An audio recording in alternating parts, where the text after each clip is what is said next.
So we all know why you clicked this video. You want to know who the best legends are in Apex Legends Season 3, and I'm going to give you that information. But I also want to make sure that every single person in the world enjoys this somehow. Whether you're a beginner, an average player, an advanced player, an Apex Predator, or, a grandmother somewhere and you just want to hear my smooth, sultry, chocolatey voice to serenade you to sleep, I'm going to make sure that you get some value in one of those categories. I'm going to explain every single Legends abilities while also talking about where they face in competitive against one another. So it essentially will be ranking and explaining them one by one. After this, you'll know every single Legends abilities, you'll know where they stack up in competitive and higher level play, and you'll also know how to utilize some of their strengths to make you a better player overall. And the best worst legend in the top 11 Apex Legends goes to Mirage. Bamboozled, it's actually Octane. No, it's really Mirage. Yeah, unlucky number 11 goes to Mirage. Although he's extremely fun and one of the marquee characters in the franchise, I just don't feel he offers enough at high level competitive. But let's take a look at his kit. Mirage is one of the most iconic characters in all of Apex Legends, and he's often the centerpiece of most of the cinematics that they do. He's got that charming personality, and he does have that bamboozle element that creates humor, as well as getting the job done, a fun blend of both seriousness and playfulness that attracts a lot of new players. But unfortunately, he stays at the bottom of this list as far as ranked because he just doesn't bring enough to the team. Mirage's tactical is called Psych Out, and it allows him to send out a holographic decoy to confuse the enemy. This actually is sent in a straight line but will replicate Mirage whether he's walking, running, or crouching, and in mid-air will be able to replicate him as well, such as when you're skydiving at the start of a match. It however cannot climb walls or ride zip lines. Once it reaches that location though, it will stand still and perform the inspect weapon animation. If you take damage or the decoy takes damage during that time, an icon will appear indicating where the enemy that damaged it is. That icon appears for Mirage's whole squad, which is one of the valuable assets of information he does provide. His passive is called Encore, and when he is downed, he turns invisible for 5 seconds to crawl away. It leaves a decoy that will definitely buy a bit of time, especially if it's a long range down, but unfortunately doesn't do much as far as practically saving him again. It will essentially just delay the inevitable, and possibly if you're at a really weird angle, allow you to drop to a bottom floor of a house and maybe the team won't see. Lastly, his ultimate Vanishing Act allows Mirage to turn completely invisible for 5 seconds, creating a ring of 6 stationary decoys around where he activates it. The decoys will only move if they attempt to stand over an edge and fall. While he's cloaked, he cannot fire any weapons or use items, so no healing, no extra burst, but you do get a little bit more speed. You can cancel out of this cloak ability and then pop up unsuspecting to an enemy. However, your footsteps are still completely hearable. Although his kit is very fun and very beginner friendly, it doesn't scale well to the high level players who are expecting bamboozles and able to track your footsteps pretty well as Mirage with just your audio. Overall, I rate him as a very good beginner friendly legend, but can't scale much higher up in this competitive list. Number 10. Octane. Octane, everybody's favorite drug addict. You know, the one that doesn't ask you for money. However, he does try to kill himself constantly with that stem. The good news is it does make himself 30% faster for 6 seconds, and he regenerates health as his passive Swift Mend. The one reason I put Octane above Mirage is pretty much because of his launch pad. His launch pad gives his teammates a way to access high ground, which is inevitably very important in Season 3 and just in general. Having high ground over teams, being able to get to places others can't, and it can't be destroyed after you, so if you want to make it less accessible for teammates to follow you on that jump up. Octane has a couple of nice min-max moments where he can use his stem to actually get out of the slows of the caustic gas or some of the bombardments that happen and kind of get himself back up to a decent speed and maybe make it out of some tricky situations. But the thing that he excels at that puts him at number 10 in this list is because he's aggressive. He's one of the best characters in pubs to just be aggressive and try to find kills, and if you're looking at running away or hunting down someone, he is inevitably one of the best choices you can come across aside from some of our top 3 legends we'll get into in just a bit. Octane's not really like an onion, doesn't have too many layers as our boy Shrek would say, so he pretty much just does one thing really well, but that's not enough to put him any higher in this list. Number 9. Bloodhound, or poor man's Krypto. No, not quite. It's like if Krypto and Octane's cousin had a baby and then left it out into the wilderness to live, and it did some Into the Wild stuff and came back kind of messed up and obsessed with ravens. That's what Bloodhound is. To me, Bloodhound is like a solo pub stompy Krypto, where it doesn't provide as much immediate utility to a team or in a course of a high-level competitive game towards the end of those final circles, but as far as moving faster, getting info, and just rushing a team that you think you're going to dominate, Bloodhound is a great choice. The tactical Eye of the Allfather had a couple of slight adjustments to make it feel better, happen sooner, and obviously allow you to get more information as far as what enemies are pinged in a 125-degree cone in front of you. But it's not just enemies, it's traps, it's loot ticks, you can see pylons, and all the clues of where people have gone, where they are, and where they're going. Bloodhound's passive is called Tracker, and it allows him to see everything from emptied shells, blood,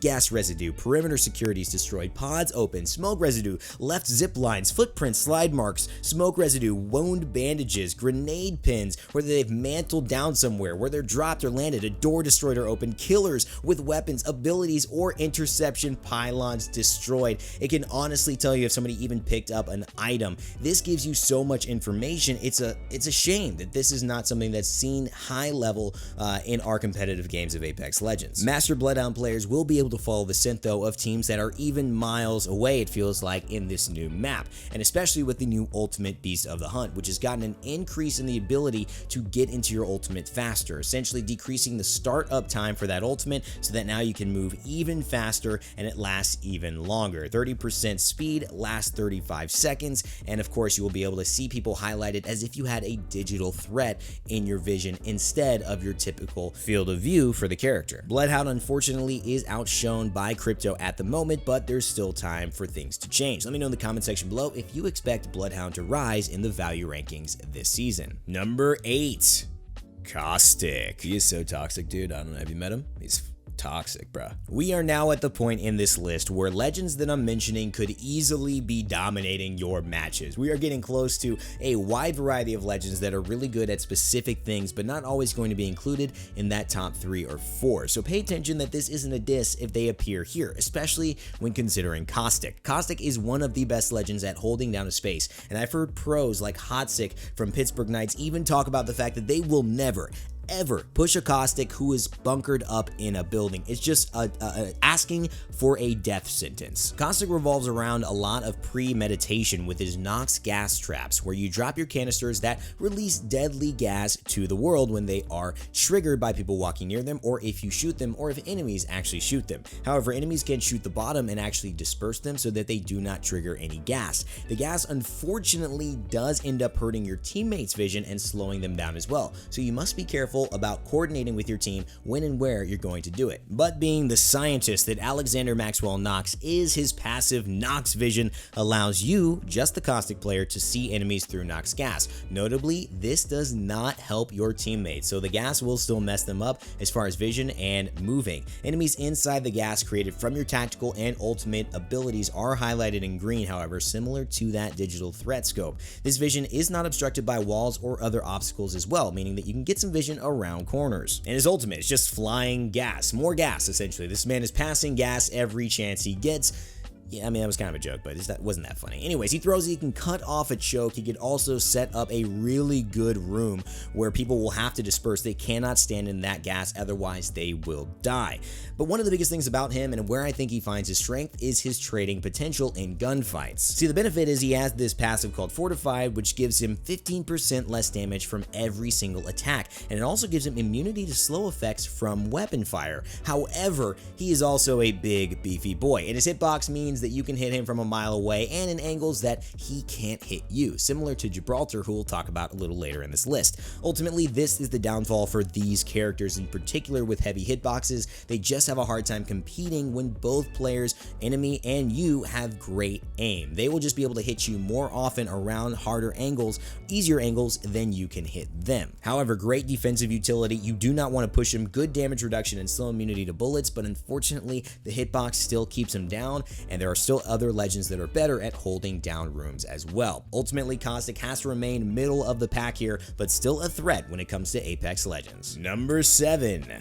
Gibraltar, aka Daddy. This is a big boy. You do not want to mess with Gibraltar in a 1v1 with his shield and his extra fortified bonus that he and Caustic alone get. He will mess you up. But the problem is, with a slew of all these abilities, he still is unable to break the top 5. I'm going to break down why and also how he can be utilized and why some pros are very excited about him this season. If I was going to talk about why Gibraltar isn't played much in high level competitive, I'd say it's just his hitbox. He's a little too easy to hit, he stands out with all of his abilities, but I would say that one of the reasons he would be played in competitive is because of those abilities themselves, and in Season 3, they've gotten buffed. The biggest of which has been given to the Dome of Protection, his tactical ability, which allows him to throw a dome shield that blocks attacks for 18 seconds. Under this dome, he and any teammates are allowed to heal 25% faster within it. I'm not sure if it applies to enemies, but again, if they are in your dome healing, your plan has gone horribly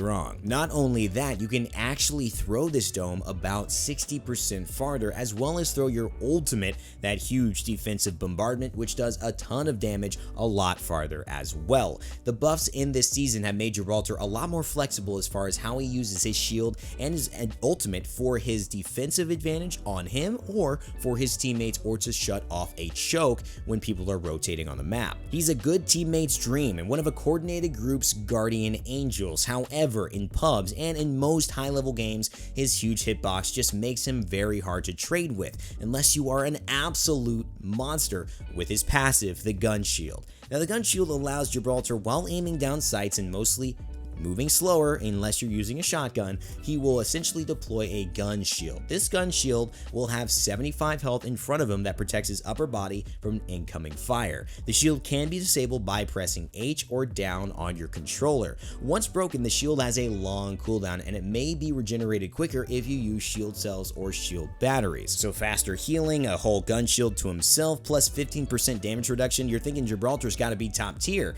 He's close, but not quite there. As far as I said, utility, he's great, but he's super susceptible and super visible on this map, and his hitbox just puts him at such a disadvantage in high-level play. I'd steer away from this unless you put many hours. If you want to play Gibraltar in ranked, get ready to throw that shield down and have everyone and their mother push you inside of it saying, oh, he's weak, he's healing, let's go get him. I stand with you, Gibraltar mains, but I can't put you higher up in this list for most people, as I just think it's too hard to master currently what you bring to the table with your oversized hitbox. Now, moving on to number 6. Lifeline. Mozambique. The famous phrase from Lifeline's mouth could not be any better. She is one of the most iconic legends in the game and honestly one of the best characters, but unfortunately ranks out of the top 5 in this video. It's not because she doesn't bring great abilities to the table, it just means that she's been a little outshone with the introduction of Krypto, and of course a new addition to this top 5 that I don't usually remark on that I think is very good in this new season. Stay tuned for that coming up right now. But let's first talk about Lifeline's abilities. Lifeline's Drone of Compassion heal drone places a hovering drone down which heals all players within 3 meters. It's got a 60-second cooldown, and one of the bigger nerfs they applied to it was that it doesn't work in the gas. It will take damage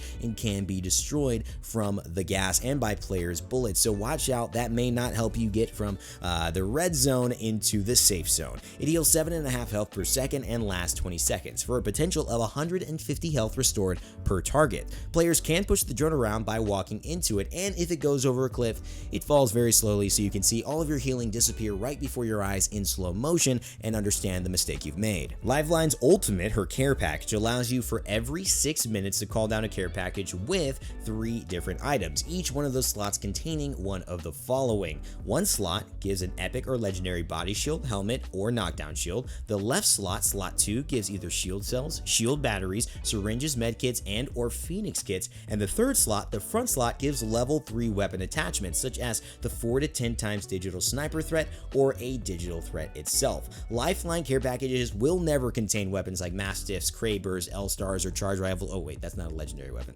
Excuse me. And unlike natural airdrops, Lifeline's care packages are blue and not marked on the map or announced. They still emit a blue light though when unopened, and they take 15 seconds to be called in. Now this is obviously great if you want to gear up your team, but unfortunately there's a lot of gear out in the world of Apex Legends Season 3, and with the vaults being added added, it does mean that there are other ways to get some of this high-level gear aside from having a Lifeline on your team. But I think Lifeline really shines with her passive Combat Medic, allowing her to revive knockdown teammates faster while protected by a shield wall. This could be very good for fast revives and chaotic fights in high-level games. Also, healing items are used 25% faster by Lifeline, giving you essentially what I was talking about in Gibraltar's Dome for Lifeline herself. The other big thing about her is she is a low-profile legend, meaning she takes 5% more damage from bullets, but naturally is a smaller character and has a smaller hitbox, therefore can dodge a lot more and kind of go back and forth in 1v1 trades a little easier than some of the big boys. Although those Peacekeeper shots will hurt. Although she does get the shield wall when reviving someone, it does make her an easy target, and you can obviously pick her off right when she's done reviving and they both get up with pretty low health. However, a legendary backpack with a Lifeline could be a pretty dangerous combo. Check that out in your games. Overall, I don't think she maneuvers these faster and I think more open-sided maps as well as my top 5 legends, and she definitely doesn't contribute to defending as good as some of these other legends as well. Her mobility is non-existent and therefore she remains number 6 in this list as we get ready to get into the top 5. Number 5. Bangalore. Bangalore is one of the best legends in Apex Legends this season, and I've started to notice how valuable her passive and her smokes are to helping not only get people up, skirmish around fights that are happening around you, rotate to circles safely, and also dodge some of those incredibly dangerous charge rifles and long distance weapons that have been dominating the meta. Also, Bangalore has had an incredible buff to her ultimate, going double damage per missile from 20 to 40, making it much more lethal if you do not get out of the way. Ultimately, distraction, style, speed, and also maneuverability in these close range and long range fights puts Bangalore in a great position when in the hands of a high level player. She can run after and run away from fights just like an Octane or a Bloodhound, and she also has the ability to provide cover and a safe place to heal up people while in the smoke. Her ultimate gives her that Gibraltar zone out or basically stop somebody from pushing you through a choke kind of ability, and also her just natural decent hitbox size means that she's never going to be taken advantage of in close quarters or in these hard angle fights like a Gibraltar or a Caustic would. She's a jack of all trades, she's got a great hitbox, and she provides a ton of different utility as well as individual speed, either going towards or running away from a fight. And for that reason, I put Bangalore as 5 in my top 5. Moving on to number 4, we've got Park Tae-jun, otherwise known as Krypto. Krypto is by far the best recon legend and is very close to being in the top 3, but just a bit out of it considering we don't have enough information yet from high level play and we're not sure if there are going to be any nerfs to the top 3 legends. However, Krypto is right outside of the edge and definitely considerable when you look at a top tier squad. His tactical surveillance drone allows Krypto to deploy an aerial drone with a 40-second cooldown if destroyed. Unfortunately, it is very susceptible to being shot. Pretty much one shot from anything will kill it, but it can be deployed and flown up to 200 meters away from Krypto. It is unparalleled vision on the map, unparalleled information as far as rotations, and also in a team fight can be one of the most useful things combined with his passive Neuralink, which allows Krypto and his teammates to actually see an outline of the enemies if the surveillance drone is within a 30-meter radius of them.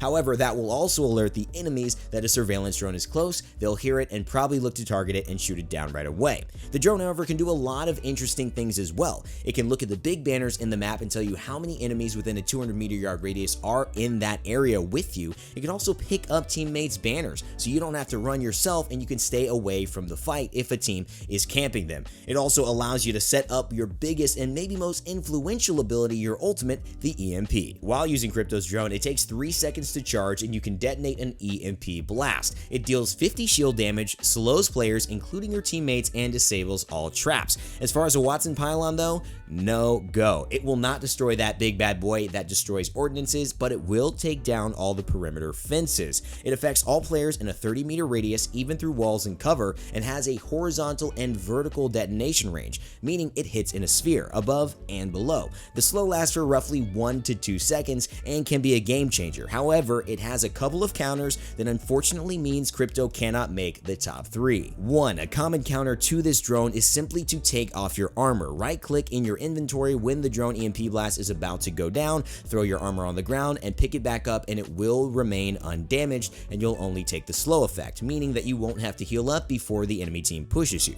2. The map world's edge is quite large, and even though an EMP blast can let you know that things are bad and a team is coming, it may still take them a while away to traverse that entire map. Thirdly, the drone is just too susceptible to good players shooting it down before the EMP can occur. Taking 3 seconds to detonate is quite a long time, and although the information is solid, I just don't know if Krypto has enough with those limitations to be able to break into the high level of competitive. However, the information he can gather and his ability to really be a secret stealth reconnaissance main to really help a team gather the information and make the right decisions is above and beyond almost every other legend in the game. His potential is through the roof, but will he ever reach it? That depends on the player and the team and the situation. For now, Krypto has to stay outside of the top 3 because it's just not as safe a pick as the other legends I'm going to mention, but overall he is a great addition to the roster, and I can't wait to see what players do with him. Let me know what you think about Krypto in the comment section below. And now, number 3, Watson. Now, Season 2 gave us Natalie Paquette, aka Watson, the girl who designed the Apex Legends ring. But I feel like it also should have given us some sleeping bags, because after that everybody went camping. Every single game they camped in a building, put up those perimeter fences and that interception pylon, and it was GG. Try to catch me on a rotation, because you're not getting in here if you have a Watson on your team. Watson's perimeter security allows her to set up nodes up to 12 of fences that do damage and slow enemies when they pass through, and also ping Watson if they have been breached. This allows her to get information but also hold tight inside rooms where no one wants to take a disadvantage on entering by going through and getting slowed, taking damage, and then opening themselves up to a gunfight. Now, we couldn't talk about Watson without talking about her ultimate, which is intertwined with her passive Spark of Genius. Her ultimate interception pylon allows her to place an electrified pylon that destroys incoming ordnance and repairs damaged shields, as long as it stands. You used to be able to have 3, they've nerfed that in Season 3, so now you can have 1. Grenades coming in, throw your interception pylon, see you later. Bombardment from Gibraltar coming in, throw that interception pylon, your team is safe. It has a wide range of uses and essentially means nothing's going to hit you if that goes up except for gunshots. But the thing is, most of the time in buildings, you don't see a line of sight to it if the player is good. So grenades that you're trying to throw in to arc somebody in a corner but you can't quite see them, they're not going to get to them. And it means that you can essentially lock down an entire building to yourself.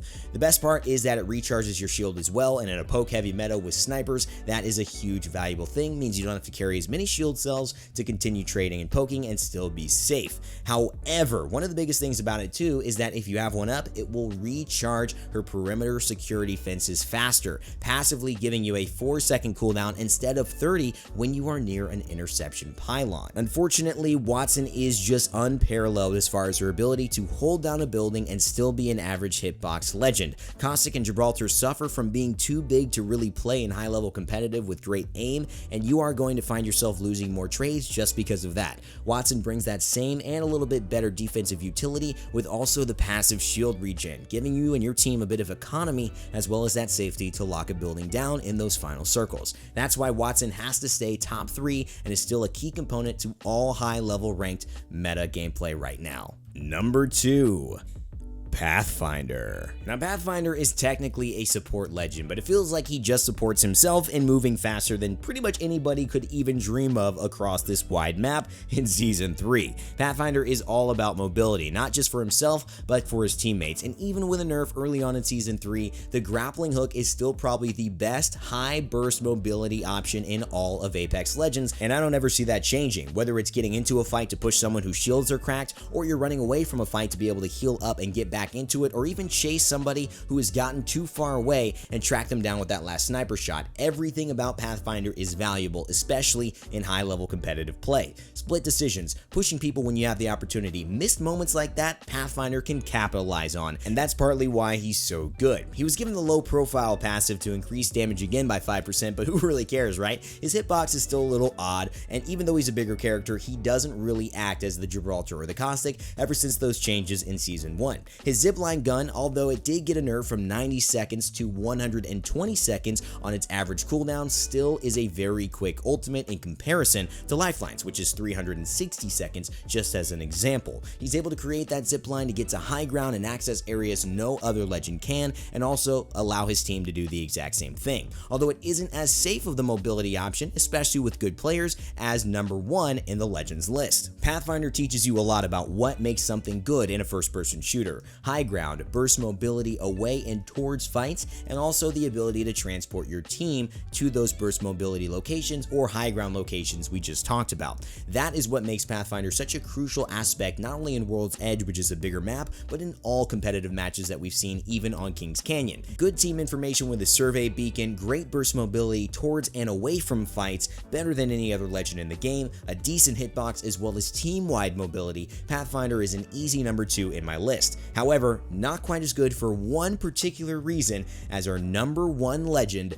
Wraith, aka every sweaty TTV you about to run into. From day one, Wraith has pretty much been the best legend in the game, and I don't see that changing anytime soon. There's just nothing to compare when you have something like Into the Void, which is her tactical, allowing her to reposition quickly through the safety of void space, avoiding all damage. It's essentially immunity frames in a game that's all about damage, and being able to get away from that damage and obviously relocate yourself to your team or back to safety is such an amazing benefit. Not even Pathfinder can do that. Allowing yourself to not only make an aggressive push, get information, and still get back alive is one of the things that Wraith excels at, and puts herself as the perfect spot for a player who's looking to be an entry fragger or aggressive offensive style player for their team in high level ranks. Wraith is pretty much the hardest legend to punish in high level play when played the right way, and that means that she's always going to be valued. Voices from the Void is also a pretty good passive, and it allows her to see damage before it comes, as if she needed any help with avoiding damage herself. Her last ability though, however, is probably the biggest difference as to why she takes the cake over Pathfinder for me, although it is a little close, and that's her Dimensional Rift. Wraith can create a Dimensional Rift and link two locations with portals for 60 seconds, allowing anyone to use them, enemies and teammates. One of the best things about this is she can go and use her Into the Void to Q, essentially avoiding all damage while still creating that Dimensional Rift portal. When she gets to the location she wants, whether it's in another building, behind an enemy team, and they haven't been able to shoot at her, she can stop that portal, open it up, and allow her teammates to safely move in for an aggressive play or into another house that's inside the circle. Because of this huge value, you can play Watson inside that building, wait for a Wraith to portal you, and go into another building immediately without having to take focus fire on your transition rotation. That is one of the biggest differences. Pathfinder would force you to zipline in the open area, and you might be shot before you can get to safety and bunker up again.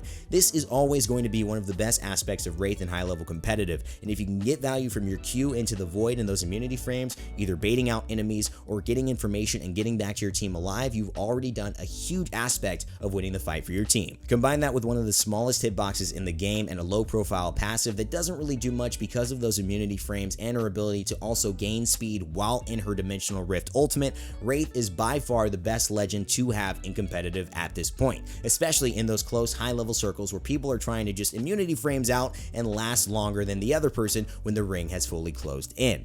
That's it for this list, guys. Hopefully you all enjoyed this video. I've broken down the top 10 legends to my own discretion and try to give you guys some insight as to why I feel they are where they are in this list. If you enjoyed it, I appreciate a like, a comment down below, and of course a subscription. I put a lot of work into these videos, and if you want me to do more of them, subscribing is the best way for me to know that what I'm doing works and you'd like to see more. As always, my friends, I hope you stick around. Maybe check out when I'm streaming on twitch.tv/rainday, and as always, never give up, never stop gaming, and I'll see you all next time.